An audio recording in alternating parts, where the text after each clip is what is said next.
Hello everyone and welcome back to Dragalia Foundry, a fan channel where everything Dragalia Lost can be found. In this video, I'll show off some gameplay footage from the new Northern Negotiators defensive battle event, and while that's running, I'll share my thoughts and musings on the event itself, plus any related adventure and dragon stories and Wyrmprint lore. In preparation for this event, I reread the stories for Noelle, Kirsty, Victor, Joachim, and Garland, and the text of the Dog's Day Wyrmprint. With the possible exception of Garland, all of these writings set the stage for Northern Negotiators. The 4 adventurers central to this event who are on my team for this defensive battle are known to hail from a military nation in North Grastaea called Svenitlan, where land is poor and winters are harsh. We first learned of this nation back during Noelle and Victor's debut banner, Windswept Warriors, but at the time there was no event tied to these characters. Kirsty and Joachim first appeared together on a second banner months later called Windswept Harbingers, and all 4 adventurers share a wintry, northern military aesthetic that to me personally brings to mind games like Valkyria Chronicles. Victor and Noelle's stories unfold more or less at the same time, though Noelle's provide slightly more background on how she met Victor. Noelle is a girl who struggles articulating her feelings, but becomes a messenger to give voice to others. Even if it is difficult for her to read a message aloud, she uses letters to convey her feelings and deliver messages for the Svenitlan army nevertheless. Despite her apparently poor qualifications, Noelle gets hired on as a messenger by Victor, in part because of her determination and how she cherishes each message she delivers. Victor is shown to be a general and commander with strong convictions who believes an army may hold power, but that justice must come from the heart. Eventually, Victor is sent south on a mission to spy on and learn more of the rising Dragalia Empire. He assumes a new identity as the mercenary leader of the Shade Wolves, but nearly all of his comrades are wiped out in battle, after which he seeks out revenge against Dragalia forces. His journeys in the south call into question his life's purpose as a general, and in part through a misunderstanding, both he and Noelle come into contact with the main cast. Victor abandoned his original motives as a spy, both against Dragalia and New Alberia, and despite receiving orders to return home from Noelle, he ultimately stays in the south, begins mending his vengeful heart, and perhaps plots something else in his travels.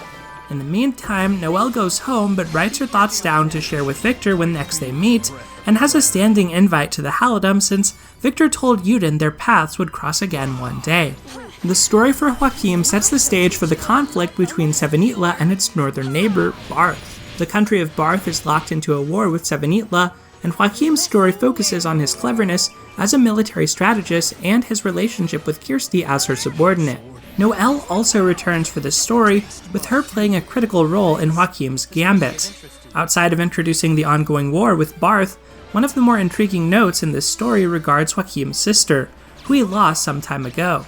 He remembers and honors her by caring for her beloved pup Helen, who also appears on the Dog's Day Wyrmprint, but we really don't know or find out exactly the circumstances under which Joachim's sister was lost. While Joachim has a brilliant mind, he is also more of a slacker who doesn't care for hierarchy and bureaucracy.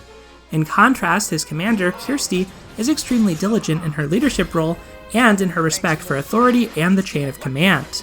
Through her story and Joachim's, it becomes clear that since its late king died, Svenitlan has a new ruler who amassed power at the expense of the citizenry, with many markings of a failed state in full view. The government is corrupt and hawkish in its pursuit of warfare, while its people hunger and suffer in the cold. Despite this, Kirsty's past experience makes it difficult for her to directly disobey orders and try to decide for herself what is right. In her past, the failure of her subordinates to comply with orders in her own platoon led many innocent people to lose their lives. With this in mind, Kirsty ultimately accepts a mission to parley with the Dragalia Empire in order to form an alliance and lean upon their strength at the command of Svenitlan's leadership. As she heads south, she and Joachim are intercepted by Victor, who clashes with Kirsty and challenges her to do what she thinks is right, rather than blindly following orders. It's clear that there's some history here, as even back during Victor's story, Noelle mentioned Kirsty's name when questioning whether Victor could really abandon his northern homeland. Eventually Victor departs, but he's left his mark on Kirsty. In her subsequent encounters in South Grastaea, she eventually decides she has to stand up for the common folk being oppressed by Diurnell soldiers, and her and Joachim fight back to defend some villagers. Kirsty determines and Joachim concurs that Diurnell, however powerful, is not an ally who will truly help her people. The duo is eventually saved by some familiar faces from the Halidom, and Kirsty is met at the end of her story by Noelle, who's caught up with her to share a message she claims was sent to both Kirsty and to Victor, that a certain individual is calling for patriots to fight for a revolution in Svenitlan. That's the backdrop that leads us into Northern Negotiators, and, well, this event pretty much builds upon all of the Windswept Adventurer stories. Once again, our crew is sent south to the Halidom.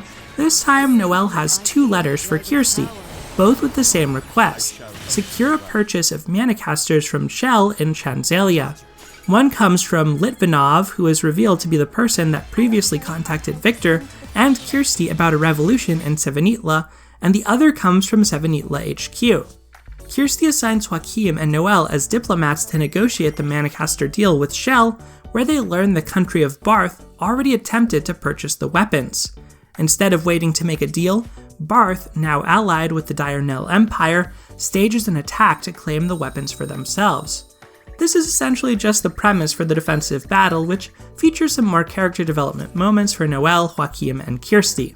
In the end, with Diurnell and Barth staved off, Joachim and Noelle approach Shell about the Manicaster deal, this time making clear it's not Svenitlan's corrupt government they mean to serve, but rather the rebel forces that seek to root out Svenitlan's rotten core. Shell assents to providing the Manicasters, and we're left with one final teaser. She asks Noelle to send a letter north to Litvinov.